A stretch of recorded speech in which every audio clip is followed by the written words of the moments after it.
welcome to our show Kitchen Corner with AR Jamali, Maya Manji, host Neelam Alif. इन्हीं उम्मीदन सां गॾु तव्हां सभु ठीकु ठाक ख़ुशि चङा भला हूंदो, पंहिंजी फैमिली सां गॾु ख़ुशि हूंदो।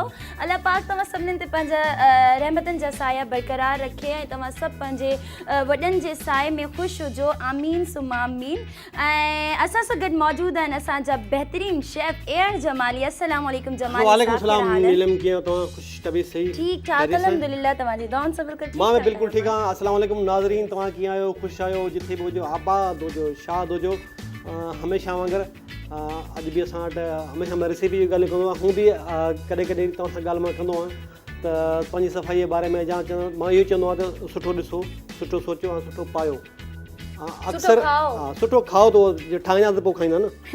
सो अॼु बि असांजो अॼु असांजो प्रोग्राम आहे, ॾाढियूं सुठियूं मज़ेदार क़िस्म जूं रेसिपियूं आहिनि। इंशाल्लाह तव्हांखे पसंदि ज़रूरु ईंदियूं। त सभ खां पहिरियों मां अॼु तव्हांखे ॿुधायां त अॼु मूं वटि जेको आहे सभ खां पहिरियों चिकन पालक ठाहींदासीं अॼु। हा, देसी खाधा असांजो अॼु। अच्छा, हिकिड़ो देसी खाधो आहे, हिकिड़ो वेस्टर्न खाधो आहे, हिकिड़ो इटालियन आहे, ॿियो घणियूं डिशेस आहिनि त सॼो भरियो पियो आहे काउंटर। भरियो पियो आहे न, इहो सभु यूज़ थींदो हिते, ठीकु आहे न। अच्छा, ॿ डिशेस आहिनि। चिकन पालक आहे। चिकन पालक में सभ खां अधु किलो मोट कुकड़ जेका आहे उहा आहे बूटियूं कटियल आहिनि। ऐं उनखे अलावा पालक जेका बॉइल करे हिनखे कुटे मां रखियो आहे, इहो तव्हांजे साम्हूं। उनखां अलावा जेको हिन में सफ़ेद जीरो जेको उहो असीं शामिलु कंदासीं। थूम जेका आहे कुटियल उहा बि हिकिड़ो चमिचो उहो असीं शामिलु कंदासीं। अदरक जी पेस्ट आहे उहा बि असीं शामिलु हिन में कंदासीं। उनखां अलावा मेथी सुकल आहे, सुकल मेथी जेका आहे मिली बाज़ार में आराम सां उहा असीं हिन में यूज़ कंदासीं। लूणु आहे हस्बे ज़रूरत, उहो असीं इस्तेमालु कंदासीं। ॻाढ़ा मिर्च आहिनि, हैड आहे, इहे मसाला थी विया असांजा हिन जा पालक चिकन पालक जा। बसर बि आहिनि हिन में पवंदा, ऐं उनखां अलावा हिन में टमाटर बि पवंदा आहिनि। अच्छा, इहा जेका रेसिपी हुई इहा चिकन पालक जी? जी, इहा चिकन पालक जी। ठीकु आहे। जेका सेकंड रेसिपी आहे उहा मां तव्हांखे ॿुधायां। उहा आहे मूं वटि पास्ता आहिनि। हीअ पास्ता जेके आहिनि मूं वटि हिनखे आम मिली वेंदा आहिनि बाज़ार में, सभिनी खे ख़बर आहे पास्ता मिले, हर क़िस्म जा पास्ता आहिनि। छा जो पास्तो आहे मतलब? हीअ पास्तो मां बोलोनेज़ पास्तो ठाहींदो आहियां। बोलोनेज़ पास्ते लाइ मां तव्हांखे ॿुधायां त चिकन जो कीमो मूं वटि पियल आहे। चिकन जो कीमो आहे ऐं पास्ता जेके आहिनि मां पहिरियां ई बॉइल करे रखिया आहिनि, ठीकु आहे। हाणे उन अलावा मूं वटि जेको आहे टमाटो पेस्ट बि आहे, मलाई बि आहे, ऐं हिन में ऑरिगेनो, थाइम, वाइट पेपर सभु मिक्स आहिनि। लूणु हस्बे ज़रूरत इस्तेमालु कंदासीं। ऐं ॿियो असां वटि फ्रेश बेज़ल आहे। फ्रेश बेज़ल बि असीं हिन में इस्तेमालु कंदासीं। न, हीअ बेज़ल अलॻि शइ आहे, हिनखे असीं सिंधी में नाज़ बियूं बि चई सघूं था, पर सेम तुलसी जो पतो चवंदा आहिनि हिनखे। तुलसी जो पतो बि हिनखे चवंदा आहिनि। तो इहा असांजी रेसिपी आहे मज़ेदार क़िस्म जी। मूंखे उमेदु आहे तव्हां बि इन तरीक़े सां ठाहींदो। ॿ हुयूं असांजूं रेसिपीज़, तव्हांखे हुननि जी सॼी हिकिड़ी शइ ॿुधाईसीं। वरी बि जॾहिं हो जॾहिं ॿी जेका सेकेंड असांजी आहे पास्ता, हुनखे ॿीहर रिपीट थी कंदासीं असां।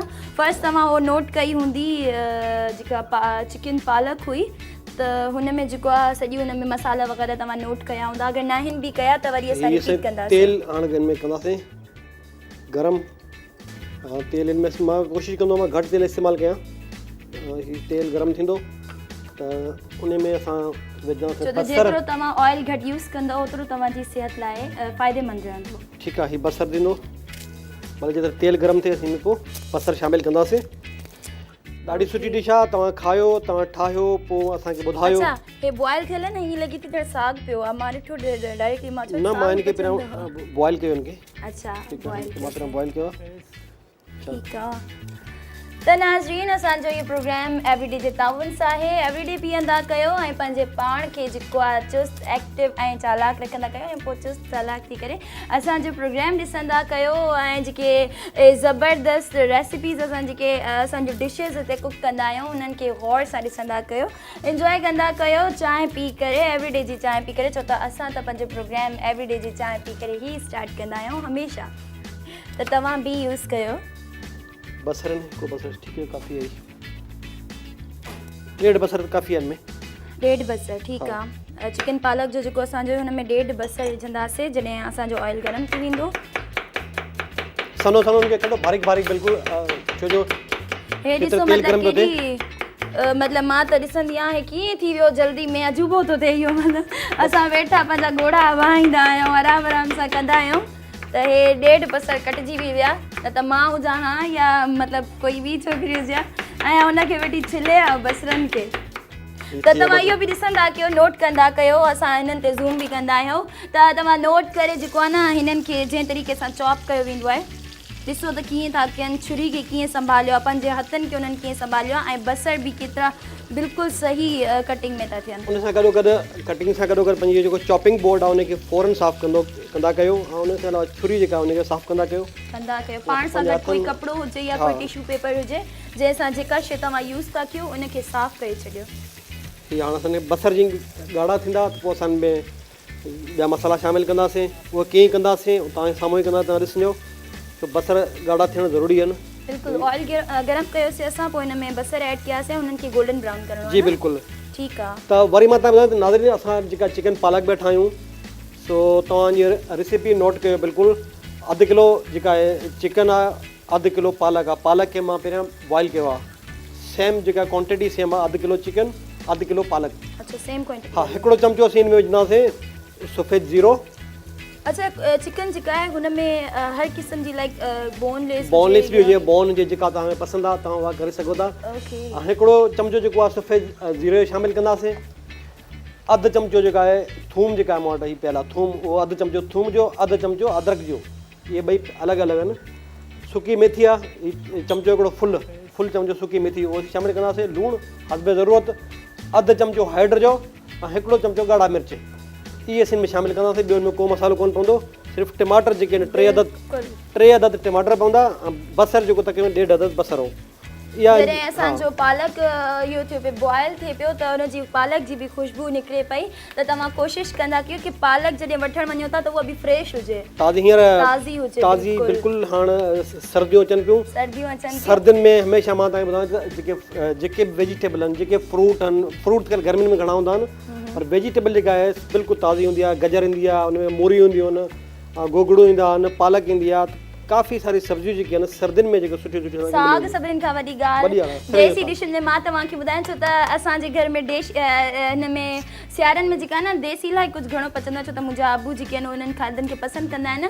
त साग थी वियो, पली थी वई, ऐं जेका पली हूंदी आहे साग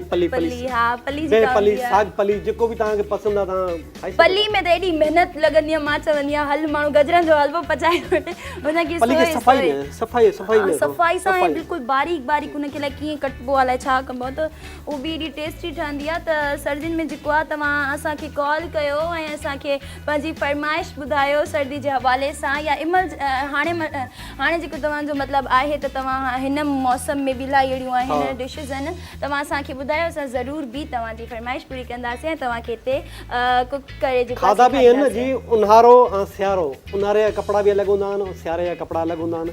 सियारे जा कपिड़ा गर्म हूंदा आहिनि, ऊन्हारे जा कपिड़ा जेके आहिनि उहे थोरा खाधनि में इंशाल्लाह जी सियारो ईंदो त सियारे में तव्हां ॾिसंदो त मां सुठा सुठा सूप बि ठाहींदुसि, ऐं सुठा हलवा मिठा जेके मज़ेदार क़िस्म जा उहे बि मां ठाहींदुसि। सियारे जा खाधा जेके आहिनि इंशाल्लाह तव्हां ॾिसजो कहिड़ा कहिड़ा। इलाही माण्हू हूंदा आहिनि न हो ठाहींदा आहिनि, हलवो वग़ैरह ठाहींदा आहिनि त उन्हनि खे फ्रीज़ करे छॾींदा आहिनि, लाइक इलाही देगड़ा भरे भरे ठाहींदा आहिनि। लाइक सोन हलवो थी वियो, सोन हलवो ठाहींदो तव्हां? इहा मुंहिंजी फरमाइश आहे एडवांस में, बिल्कुलु ॾाढो महिनत सां बचंदो आहे। सोन हलवो थी वियो। ॿिया हिन में जेके बसर आहिनि न, बसर तक़रीबन गोल्डन ब्राउन थी विया आहिनि। हिकिड़ो चमचो असां विझंदासीं हिन में सफ़ेद जीरे जो। ओके। उन सां गॾोगॾु मां हिन में अधु चमचो जेको आहे असां हिन में कंदासीं हिन में थूम जो, इहे गॾु शामिलु कया। ठीकु आहे, ठीकु आहे। न जेके असांजा व्यूवर्स आहिनि उन्हनि ॾिठो हूंदो लास्ट में, त असांजा जेके बसर हुया उन्हनि खे असां गोल्डन ब्राउन कयोसीं, देन सफ़ेद जीरे जो हिकिड़ो पूरो चमचो असां हिन में विझियोसीं। हुन खां पोइ छा हुई अदरक लहसुन जो न ख़ाली थूम अधु चमचो थूम जो। अच्छा। ॾेढ बसर खे पहिरियां मां तेल गरम करे ॾेढ बसर खे कटे हिन में शामिलु कयोसीं, ऐं उन खां पोइ जी बसर जेको लाइट ब्राउन थी वियो आहे त हिन में मां सफ़ेद जीरो जेको आहे उहो हिकिड़ो चमचो उहो शामिलु कयो आहे। अधु चमचो जेको मां हिन में शामिलु कयो आहे थूम जो। हाणे हीअ जेके थोरी पचनी जी ख़ुशबू ईंदी, मां हिन कंदुसि चिकन खे शामिलु। चिकन खे सुठी तरह भुञणो पवंदो, भुञण खां पोइ हिन में पालक शामिलु कंदुसि, वधीक ॿिया मसाला शामिलु कंदुसि पोइ तव्हां ॾिसो थी मां कहिड़ी मज़ेदार क़िस्म जी रेसिपी आहे ॾिसो तव्हां ऐं घर में गरम ट्राई गरम कयो गरम गरम नान हुजनि गरम गरम मानी हुजे हुन सां तव्हां खाई सघो था बिल्कुलु। तनावल फरमाए सघो था इलाही अहिड़ा वर्ड्स बि हूंदा आहिनि तनावल मानी खे चवंदा आहिनि तनावल फरमायो त तव्हां हिनखे पचाए करे गरम गरम जेको आहे न पोइ तनावल फरमाए सघो था त जेको आहे हिनखे ज़रूरु बि ट्राई कजो पंहिंजे घर में असांखे ॿुधाइजो पंहिंजा कमेंट्स ॾिजो त तव्हां कीअं जेको आहे कयो आहे कुक कयो असांजे अॼु जे चिकन पालक खे हा हाणे हिन में देसी डिश आहे असां ॾाढी हिन कुकड़ शामिलु कंदासीं सही आहे कुकड़ शामिलु कंदासीं असां कुकड़ शामिलु कईसीं हिनखे